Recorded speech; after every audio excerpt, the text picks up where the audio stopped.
brought in and asked to speak a representative, an organization called Save Our Schools, who can tell you about what's happening with our schools. Peter Spatafor is representative of Save Our Schools.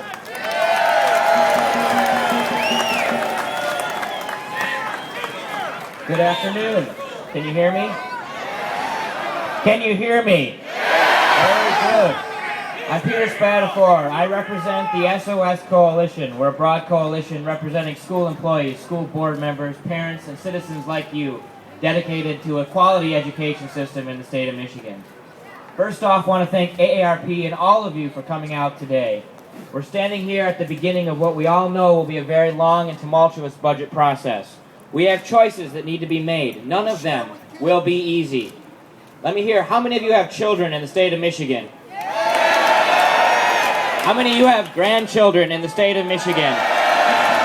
Does this unprecedented tax increase go to make sure that their schools are better? No! We're all ready to make sacrifices in exchange for an investment in Michigan's future, but this proposal that we all are here to talk about today asks us to sacrifice too much in exchange for too little. I ask you, is that fair? No! It's not fair!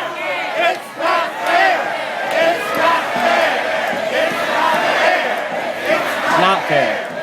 The governor's proposal asks Michiganders to shoulder the burden of unprecedented tax cuts for businesses in exchange for the faint hope of job creation. Is that fair?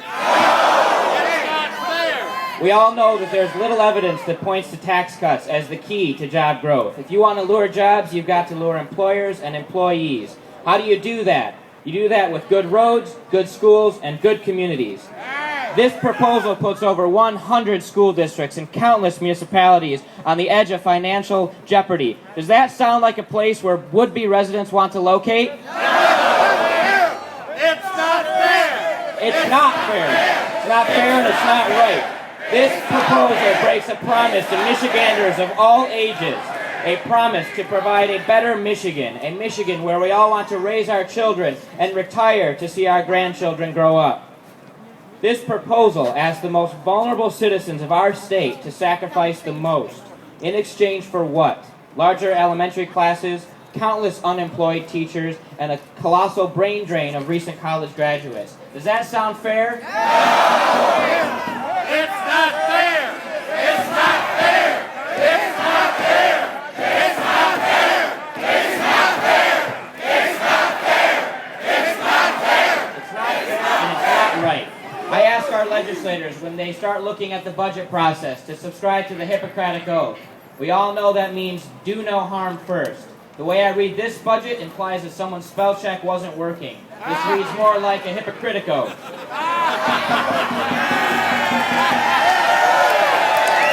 This proposal does lots of harm. It does immeasurable harm. But just for a moment, let's talk about the measurables.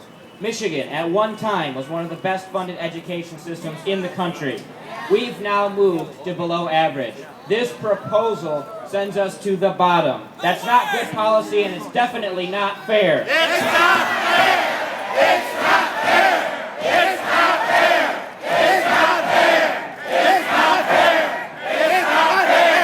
I'm proud to see so many of you here today. I thank you for having me here. Your presence is a great beginning. It is that, a beginning. We must constantly remind our elected officials that any solution to our state's budget problems must display a true sharing of sacrifice. It must invest in our future. And most of all, it must be what? Fair! Thank you all.